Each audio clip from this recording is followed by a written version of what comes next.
Jadi dari hari Kamis entry, sekarang hari Jumat ini sudah berhasil turun. Dan ini sesuai dengan target saya ya teman-teman, turun ke arah sini dan ini beneran terjadi. Ini dapat sekitar $136 ya teman-teman, dalam waktu 24 jam lah sekitar itu. Udah lumayan ya. Dan teman-teman, ini adalah strategi trading yang sangat-sangat profitable teman-teman. Buat teman-teman yang mau trading forex jangan lupa sama broker XM ya. Dan di broker XM nih teman-teman bisa mendapatkan edukasi trading secara gratis. Caranya gimana? Login ke akun kalian, kemudian masuk di sebelah kiri, cari menu edukasi, ruang lanjutan Indonesia atau Indonesia Advance Room ya teman-teman. Nah di sini teman-teman akan mendapatkan edukasi secara gratis dari Senin sampai Jumat. Nah teman-teman cek aja untuk video-video terbarunya. Nanti cek aja terus di sini. Nanti teman-teman akan mendapatkan edukasi secara gratis ya. Syaratnya gampang sekali, cuma punya akun XM seperti itu. Nah, informasi selengkapnya teman-teman cek aja link yang ada di deskripsi video ini. Halo Sobat YouTube semuanya, selamat datang di channel ini teman-teman. Di video ini saya mau praktek trading lagi ya, sambil sekalian sharing-sharing ke teman-teman semuanya. Nah, kalau kemarin USD CPY di video yang sebelumnya, saya pernah ambil posisi buy dari bagian bawah ya teman-teman. Di bagian bawah sini. Nah, teman-teman bisa cek di video sebelumnya kenapa saya bisa buy di sini dan saya TP di sini. Cukuplah 2 kali SL lebih ya teman-teman kemarin tuh. Nah, setelah nunggu TP-nya hari Rabu, hari Kamisnya saya cek ada gantian signal sell teman-teman. Untuk signal buy-nya ada di video sebelumnya ya, nggak usah saya bahas di video ini. Sekarang saya akan bahas signal sell-nya. Jadi saya itu mau buy atau mau sell ataupun mau entry lah, mau entry itu nunggu di zona yang bagus. Zona yang bagus itu terbentuk dari mana? Terbentuk kita bisa menarik garis ya. Apakah itu di area support, di area resisten seperti itu teman-teman. Nah, kebetulan saya tarik garis ini ya teman-teman. Di sini bagian atas ini ada resisten ya, area seller ini garis ini area seller ya. Ini juga area seller. Nah, di sini sempat dia nongol ke atas tapi di-reject ya. Dan ini ada signal sell di sini. Nah, zona penting itu bisa kadang-kadang terbentuk dari apa ya namanya? Dari garis dari sebelah kiri ya, mungkin dari support resisten ataupun dari garis yang dari atas seperti ini. Ya, kadang miringnya ke sana juga bisa ya. Intinya teman-teman ketika melihat market itu sejeli mungkin ya teman-teman, sejeli mungkin. Karena kadang-kadang kalau kita nggak jeli itu peluang itu nggak kelihatan, bener nggak? Kadang-kadang orang bingung juga, ini waktunya buy atau sell sih gitu, padahal itu waktunya sell jelas, waktunya buy sudah jelas kayak gitu. Nah, kebetulan dari atas ini zona seller. Nah, pada saat di zona seller kita zoom di sini, perhatikan candlestick-nya teman-teman. Nah, ini sebenarnya signal sell-nya tuh mulai hidup, bener-bener hidup tuh dari atasnya sini. Ya, ketika dia pin sebelahnya sempat naik cuman gagal ya, ini mulai turun, ini mulai hidup. Nah, ini juga sekarang masih signal sell teman-teman. Ini kan palu ya, palu sebelahnya buka turun. Oke, dan ini di zona penting ini signalnya. Kemudian yang menjadi penentu adalah D1-nya juga. Nah, D1-nya bearish teman-teman atau merah ya. Artinya apa? Ketika candle ataupun signal di H4 oke sell dan D1-nya merah, akhirnya H4 plus D1 itu satu arah. Jadi ketika saya sell itu benar-benar dalam kondisi strong sell gitu loh. H4 plus D1-nya semuanya memang lagi mau terjun teman-teman gitu. Ya, saya dulu sering mengabaikan D1 zaman dulu itu sering kali keseret gitu. Tapi setelah saya sering memperhatikan D1-nya juga saya cek gitu. Itu biasanya bagus teman-teman, probabilitasnya cukup tinggi, jarang sekali kena SL karena saya padukan gitu loh. Dari zonanya saya padukan, candlestick-nya saya perhatikan, kemudian time frame-nya juga oke lah. Menggunakan time frame yang lebih gede, jadi lebih kuat gitu, lebih jelas lah signalnya. Karena kalau kita pakai time frame yang sangat kecil, misal contoh M1. M1 itu teman-teman, kalau teman-teman lihat para scalper ya, dia akan prioritas beli. Oke, ini lagi loading ya, bentar. Dia akan prioritas beli. Kenapa prioritas beli? Karena dia habis turun koreksi, teman-teman. Bener nggak? ini di M1, ini seolah-olah, wah ini turunnya dalam banget ini gitu. Di M1 sehingga, scalper-scalper di M1 itu kalau nggak hati-hati, kalau nggak memperhatikan time frame gedenya itu bahayanya di situ, bisa keseret. Karena dia cuman ngelihat di bagian kecil sini. Ini kelihatannya udah dalam banget ya di M1, makanya dia buy buy buy ya. Ternyata di H4 dia lumayan tinggi posisinya, gitu. Makanya dulu saya sudah menjelajahi ya teman-teman, dan saya pilih yang paling amannya di sini. Di time frame H4, kemudian saya plus D1. Jadi ketika H4 plus D1 keduanya cocok, oke di situ saya ambil. Biasanya probabilitasnya cukup tinggi teman-teman, gitu ceritanya. Dan itu teman-teman nanti bisa buktiin sendiri ya, di komen juga sudah banyak yang bilang, "Bang, oke Bang, beneran bagus H4 plus D1. Cuman memang kelamaan Bang," kayak gitu. Ya memang lama, jadi di sini saya menggunakan banyak pair, saya cek satu per satu gitu. Kalau sini semuanya nggak ada, tambahin aja pair-nya, tampilin semua nggak masalah gitu. Karena memang signal seperti ini di A4 plus D1 itu agak jarang, cuman sekalinya ada itu bagus gitu.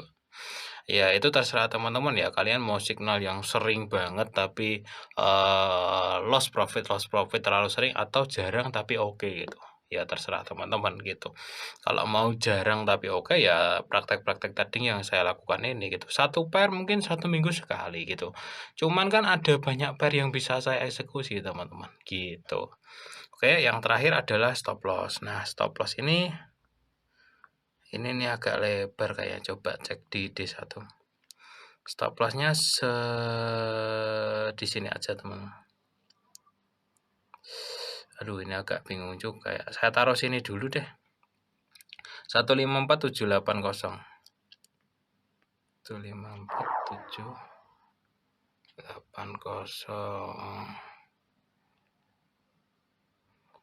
Nanti saya rapetin kalau memang sudah turun.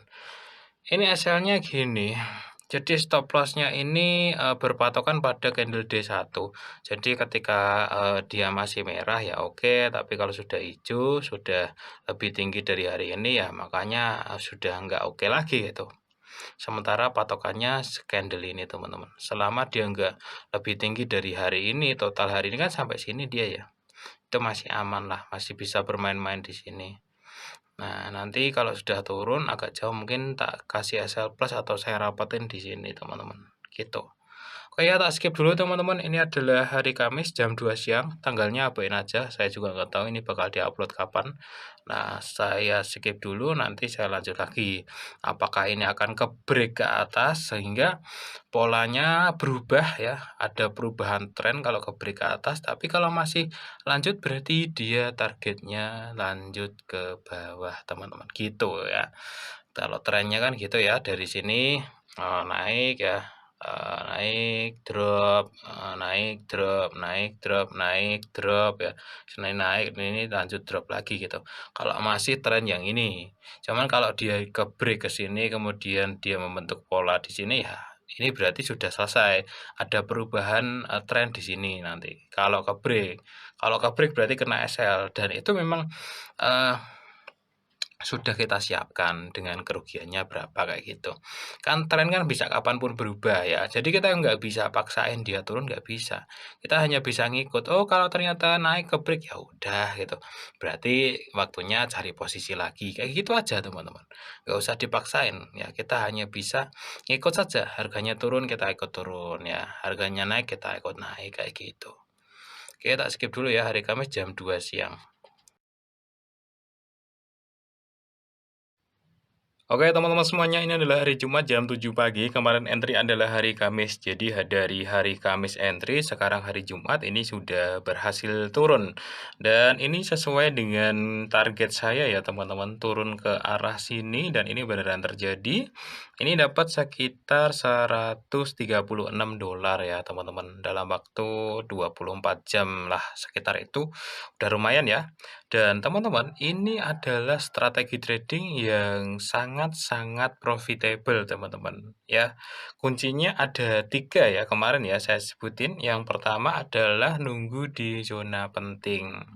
Zona penting itu adalah support resisten, supply demand, kemudian yang kedua adalah tunggu candle konfirmasinya. Yang ketiga adalah menyelaraskan antara H4 plus D1. Jadi ketika 3 hal tersebut sudah valid, biasanya saya ambil gitu.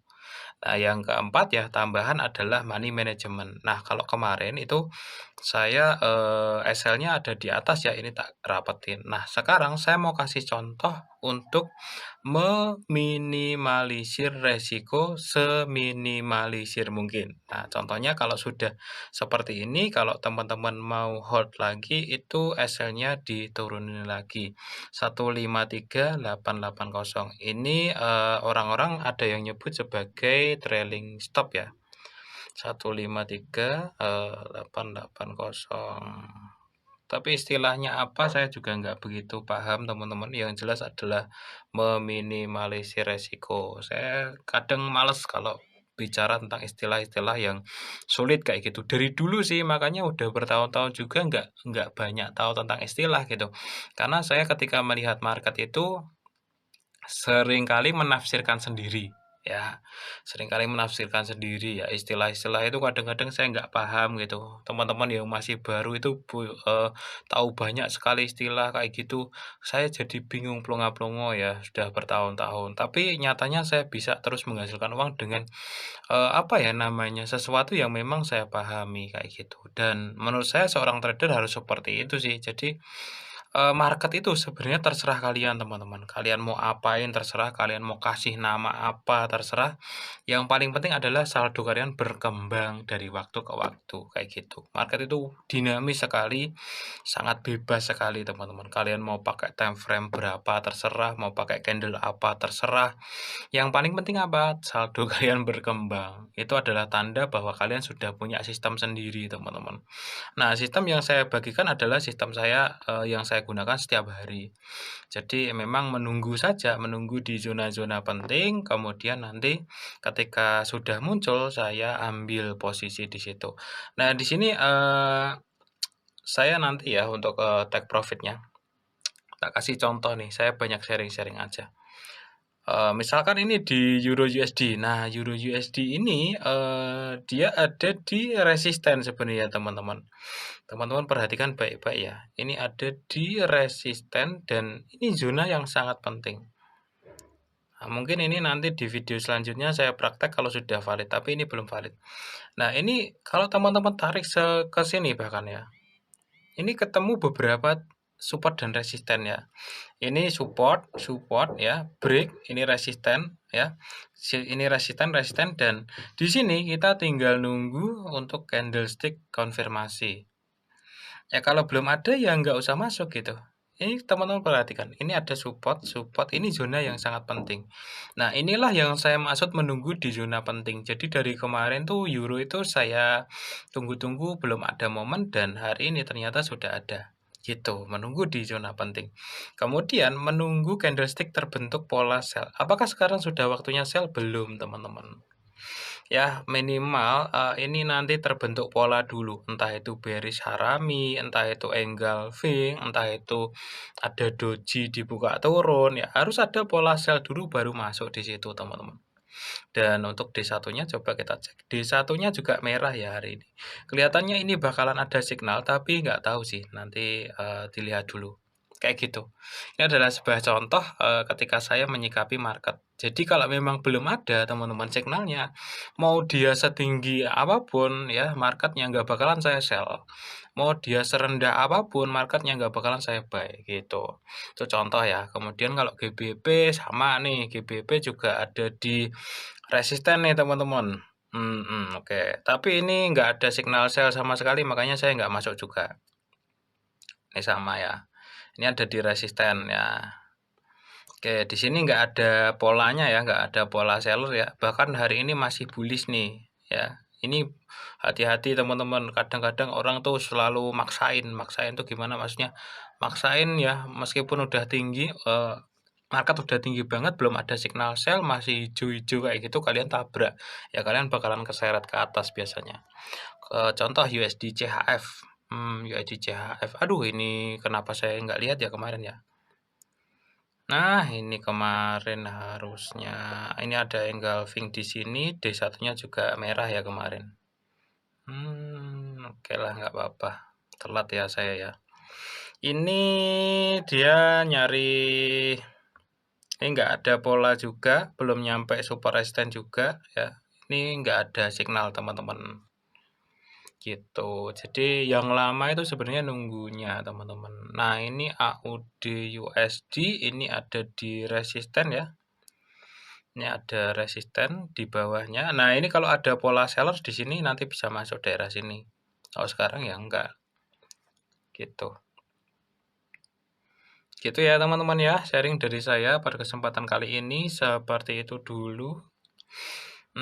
Ini sudah nggak ada resiko ya untuk USD JPY, jadi dia mau terbang ke atas pun juga nggak masalah, mau tambah terjun pun juga dapat tambah banyak gitu. Ini adalah sesuatu yang saya suka. Jadi ketika saya sudah entry, sudah SL, bahkan ini plus ya, meskipun plusnya paling cuma $1, $2, tapi kan akun udah nggak ada resiko gitu teman-teman. Jadi teman-teman mungkin yang masih pemula belajarlah untuk hold profit.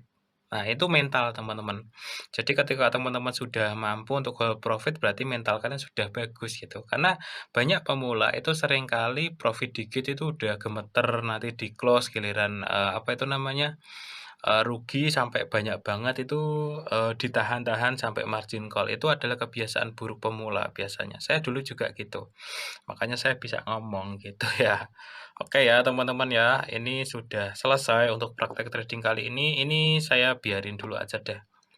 Saya biarin dulu. Meskipun ini bullish ya untuk hari ini, tapi ini masih ada peluang dia kalau sampai dia ke sini, itu nanti drop-nya agak kuat. Kenapa? Karena ini adalah pola candlestick bearish harami apabila dia turun ke sini, teman-teman. Ini signal sell-nya bagus sekali di sini. Tapi kan saya sudah masuk di atas, jadi saya cuma maksimalin aja gitu. Nah, ini kan ada koreksian. Biasanya kalau pagi, teman-teman, itu candlestick itu belum sepenuhnya di arah hari ini. Contoh ya, ini kan masih jam 7, dia naik tuh, biasa bisa jadi, sebenarnya hari ini adalah turun, cuman dia naik itu cuman buat sumbu doang kayak gitu loh, kayak gini teman-teman. Nah ini nih, kalau pagi itu jangan langsung masuk ya, di satunya masih koreksi biasanya. Dia naik, bentuk sumbu, baru tren utamanya dia drop seharian. Nah ini kan masih pagi ya, bisa jadi kayak gitu, makanya nggak saya tutup, makanya saya santai aja. Tapi tetap saya batasi, karena kalau dia sudah naik sampai sini itu udah bullish ya. Nah itu teman-teman, bisa jadi ini pagi ini bisa jadi ya, itu kan probabilitas. Pagi ini cuma naik untuk koreksi bentuk sumbu, nah setelah itu dia akan melakukan penetrasi, penekanan, penurunan kayak gitu teman-teman. Jadi santai aja, trading itu memang harus santai, harus slow ya. Nggak ada momen ya nggak usah trading, kalau ada ya diambil kayak gitu. Sesimpel itu sebenarnya. Jadi keseharian teman-teman juga bisa tenang ya teman-teman kalau, mengikuti gaya trading saya. Cuman kalau teman-teman ngikuti gaya trading para scalper yang, sistemnya pakai time frame kecil, nah itu nggak bisa tenang itu. Karena dia akan ke bawah ya, emosinya akan hanyut ke market gitu. Wah naik turun cepet banget kayak gitu. Nah kalau saya itu kan kayak satu candle-nya aja 4 jam gitu, jadi santai banget. Trading-an saya itu adalah trading yang santai. Jadi buat teman-teman yang mungkin sambil kerja atau mungkin sambil banyak kesibukan yang lain, itu bisa pakai teknik yang saya gunakan, teman-teman. Oke, ini sudah dapat berapa? Coba kita cek. Wah, ini udah dapat $150 ya. Wah, lumayan sih. Oke teman-teman, nah ini kan ini udah mulai merah kan, coba kita cek ya di satunya. Nah gitu, jadi pagi itu biasanya koreksi dulu teman-teman, koreksi dulu, nanti baru arah yang sebenarnya itu agak siang. Cuman jamnya berapa itu nggak nentu ya teman-teman. Intinya kalau pagi itu biasanya akan ada bentuk sumbu. Ya nggak selamanya bentuk sumbu, tapi seringnya memang bentuk sumbu. Sebagai contoh ya, dari beberapa candle ini kan semuanya ada sumbu atas bawahnya. Yang nggak ada cuma satu doang. Jadi ada kemungkinan untuk pagi itu dia akan bentuk sumbu dulu. Ya, entah itu naik, entah itu turun. Dari mungkin 10 candle tuh yang 8 pasti bentuk sumbu. Ya, gitu.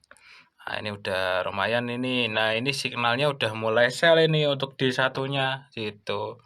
Ini kan ada naik ya, naik kemudian turun nggak lebih panjang, sebelahnya buka turun. Ini pola yang namanya bearish harami. Nah, ini bisa juga kalau mau trading D1 ya, ini ambil sell di sini, SL-nya di sini, kayak gitu. Targetnya adalah penurunan, gitu bisa. Kalau mungkin teman-teman trading khusus satu candle D1 doang itu juga bisa sebenarnya. Jadi fokus di satu candle D1, teman-teman memutuskan bahwa, "Oh ya D1 hari ini bullish," kalian fokus di buy, D1 hari ini bearish, kalian fokus di sell. SL-nya adalah ketika D1 yang tadinya bullish jadi bearish, D1 yang tadinya bearish jadi bullish. Contoh kalian hari ini fokus ke seller ya, ternyata dia berubah jadi bullish, kalian akhiri, kalian berhenti, besok lagi tradingnya. Berarti hari ini tidak sesuai dengan, prediksi kalian, kayak gitu. Nah, ada orang yang memang mendalami khusus satu candle D1 dan itu dia tradingnya di SAU USD. Kapan-kapan deh saya bahas ya teman-teman, itu cukup akurat sih. Cuman kalau saya kurang cocok, kenapa ya? Karena terlalu ini sih, targetnya benar-benar satu hari, buka tutup itu benar-benar satu hari. Jadi saya kurang santai. Jadi kan saya kadang sampai 3 hari, saya kadang sampai 4 hari kayak gitu. Oke ya teman-teman, sekian dulu, nggak terasa ini ngobrol ke sana kemari. Saya akhiri dulu, kalau di video ini ada pertanyaan teman-teman tanyakan aja di kolom komentar ya.